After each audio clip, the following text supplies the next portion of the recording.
Donald Trump is all set to return to the White House for a second term. Claiming victory against Kamala Harris, Trump addressed his supporters, promising to make America great again.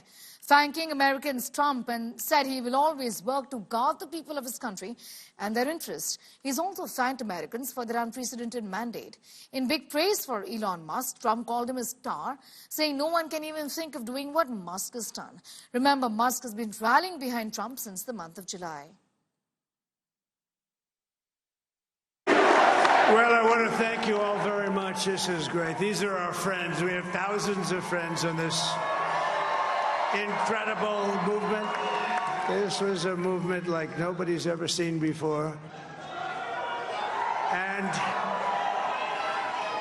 frankly, this was, I believe, the greatest political movement of all time. There's never been anything like this in this country and maybe beyond. We're going to help our country heal. We're going to help our country heal. We have a country that needs help, and it needs help very badly. We're going to fix our borders. We're going to fix everything about our country. And we made history for a reason tonight, and the reason is going to be just that. We overcame obstacles that nobody thought possible, and it is now clear that we've achieved the most incredible political thing. Look what happened. Is this crazy? It's a political victory that our country has never seen before, nothing like this. I want to thank the American people for the extraordinary honor of being elected your 47th president and your 45th president. And every citizen, I will fight for you, for your family, and your future. Every single day, I will be fighting for you, and with every breath in my body, I will not rest until we have delivered the strong, safe, and prosperous America that our children deserve and that you deserve. This will truly be the golden age of America. That's what we have to have. This is a magnificent victory for the American people that will allow us to make America great again. Many people have told me that God spared my life for a reason.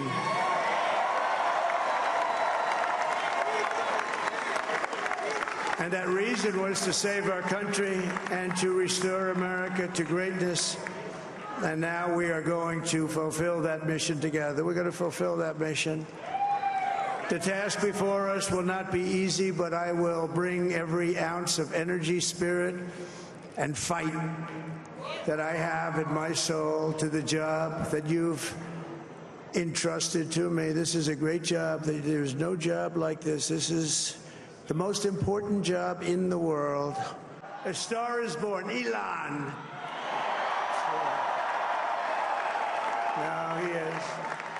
Now he's an amazing guy. We were sitting together tonight. You know, he spent 2 weeks in Philadelphia and different parts of Pennsylvania campaigning.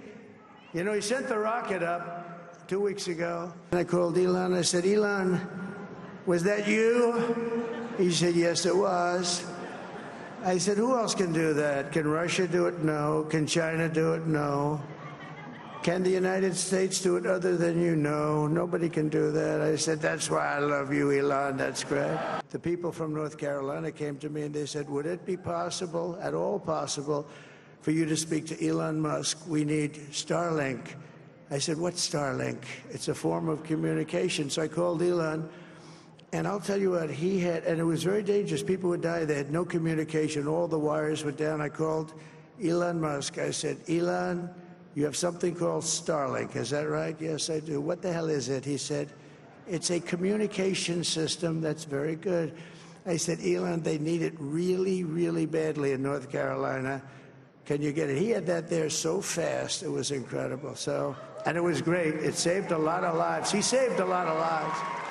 But he's a character. He's a special guy. He's a super genius. We have to protect our geniuses. We don't have that many of them.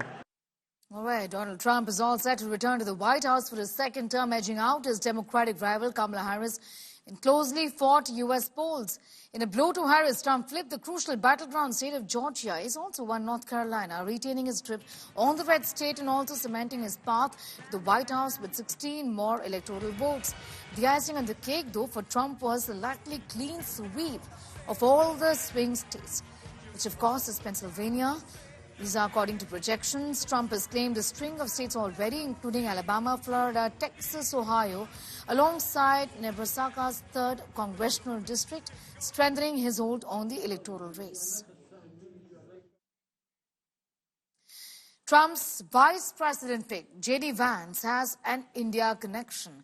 With Donald Trump's projected victory as the 47th president of the United States of America, his vice president pick, J.D. Vance, is said to be the next VP of the United States, the next vice president, and guess what? The youngest in history. Even after Kamala Harris's departure from the American power zone, a U.S. vice president's connection with India will remain. 39-year-old Vance has an India connection. His wife, Usha Chilukuri Vance. Indian-American Usha Chilukuri Vance has been seen by Vance's side throughout his political career and community initiatives. A trial lawyer and a judicial clerk who graduated from Yale University, who traces her origins to Andhra Pradesh back home here in India. Usha Chilukuri Vance is born in San Diego to Indian immigrant parents. Usha's father is a mechanical engineer from IIT Madras. Usha has served as a law clerk for multiple federal judges, married J.D. Vance in 2014 in an interfaith marriage ceremony. I want to be the first to congratulate our great, now I can say, Vice President-elect of the United States, J.D. Vance.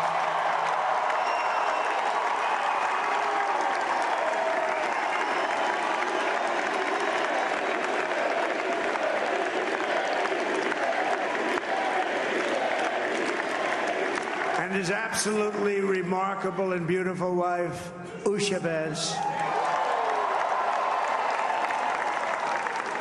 And he is a feisty guy, isn't he? You know, I've said, go into the enemy camp. And you know, the enemy camp is certain networks. And a lot of people don't like to, sir, do I have to do that? He just goes, okay. Which one? CNN, MSDNC? He'll say, all right, thank you very much. He actually looks like, he's like the only guy I've ever seen. He really looks forward to it. And then he just goes in and absolutely obliterates them. Well, Mr. President, I appreciate you allowing me to join you on this incredible journey. I thank you for the trust that you placed in me.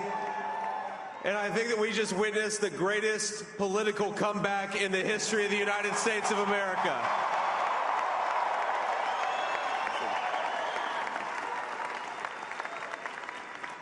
And under President Trump's leadership, we're never going to stop fighting for you, for your dreams, for the future of your children. And after the greatest political comeback in American history, we're going to lead the greatest economic comeback in American history under Donald Trump's leadership. It's a big defeat for Democrat presidential candidate Kamala Harris as Trump sealed a landslide victory. A Kamala Harris camp went silent as Trump clinched one swing seat after another, leading to a big victory that marked his return as the 47th American president. Even before Trump declared victory, Kamala Harris cancelled her Harvard University address.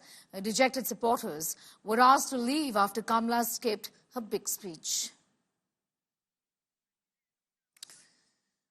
Prime Minister Narendra Modi has congratulated Donald Trump on his historic victory in the U.S. presidential elections.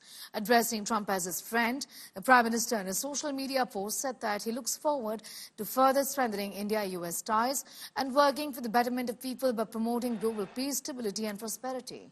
The Prime Minister and Donald Trump share warm and friendly ties.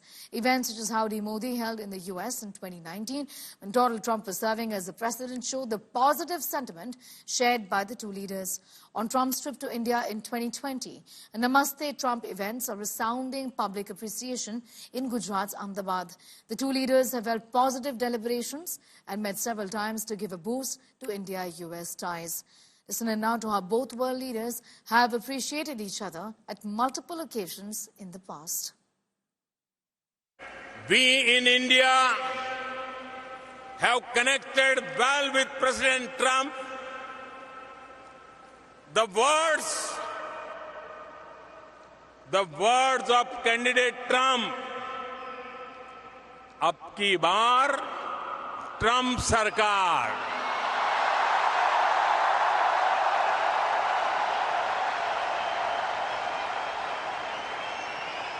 rang loud and clear, and his celebration of Diwali in the White House lit up millions of faces with joy and appreciation. When I met him for the first time, he said to me, India has a true friend in White House.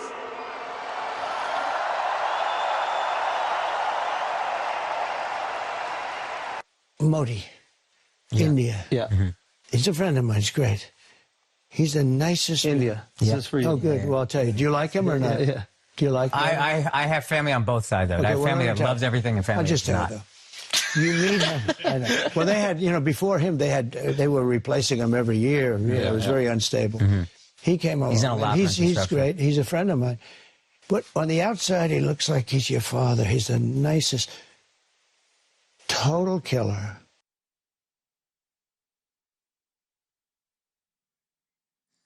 All right, let's give you a sense of perhaps how the world leaders would be looking at these developments as far as the victory of Donald Trump and his big comeback, perhaps the biggest like is being described, is concerned. Of course, victorious in the U.S. and all set to be the 47th president of the United States of America, undoubtedly expect Russia's Putin to be happy about these developments from today. What about Zelensky, Ukrainian president, maybe a little nervous in Ukraine given the proximity? Also, Xi Jinping may be a little nervous in China, given the relations between US and China. Netanyahu, as far as Israel is concerned, would be a happy man today with this victory of Donald Trump is what one can expect. Khamenei in Iran may be a little nervous given the developments over the last 1 year or so as far as the turbulent times in West Asia is concerned. Back home in India, Prime Minister Narendra Modi undoubtedly will be jubilant and would be extremely happy about Donald Trump's victory this time around. Our neighboring country of Pakistan may not see this as the best news and maybe Shehbaz Sharif a little nervous. The leadership in Bangladesh, Mohammad Yunus, also a little nervous maybe and wary about these developments as far as the victory of Donald Trump is concerned. India Today's news director Rahul Kanwal spoke to ORF President Samir Saran on the implication of Trump's comeback on India, the implications this win could have on India. Let's take a listen.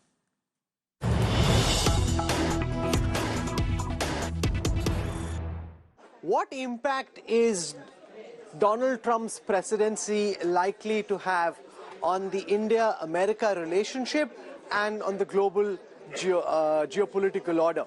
To talk about this, we're joined live from Canberra by the president of the Observer Research Foundation, Samir Saran, one of India's sharpest thinkers in foreign affairs. Samir, thank you for taking out time on a big day. Donald Trump once again beating pollsters, all predictions being proven wrong. He's going to come back as the 47th president of the United States. On balance, do you think Donald Trump is likely to be better from India's perspective, from Prime Minister Modi's perspective, than Kamala Harris would have been? Well, my view on that has always been that India does well with each American presidency, and I think that is not going to change. Our relationship is going to be strengthened. Every president has contributed to the furtherance of this bilateral, and I have no hesitation in suggesting that we are going to see the best 4 years. And by the way, to be fair, Biden did contribute to the bilateral, even as some of his colleagues in Congress continue to induce some irritants into the relationship. But Donald Trump will be good. We know his views on a number of key important geopolitical questions, especially concerning the Indo-Pacific, China, and of course, the importance of the India-US bilateral.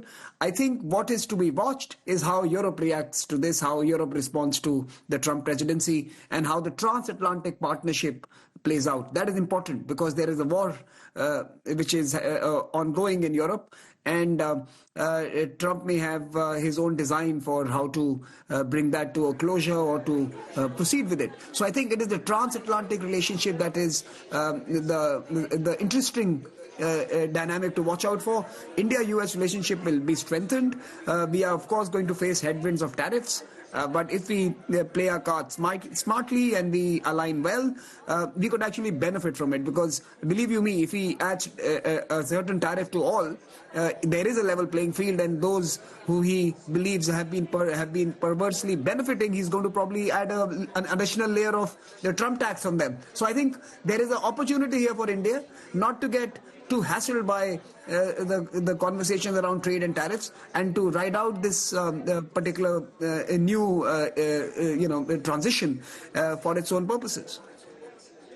Samir, candidate Trump called India tariff king, spoke about wanting to raise tariffs against India. He's also planning to do that with China. But let's just for a moment deal with the potential negatives of having Donald Trump as the next American president. He's mercurial, less predictable, more transactional. So what are the pitfalls that you think India and Prime Minister Modi need to look out for?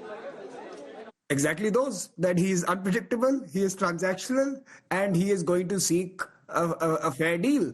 And we will have to be on our toes negotiating at the best of our capabilities, safeguarding what is important for India and offering him something that he believes is important for the US. I think, let's be honest here, there are no free lunches. If anyone believed that the previous administrations in the US were offering India some largies, it's rubbish.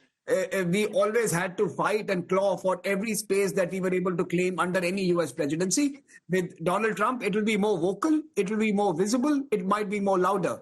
But the texture of American desire to benefit from economic growth that India is bringing to the table is going to allow us to negotiate a fair deal. And I think I'm confident that at the end of the day, he wants a deal.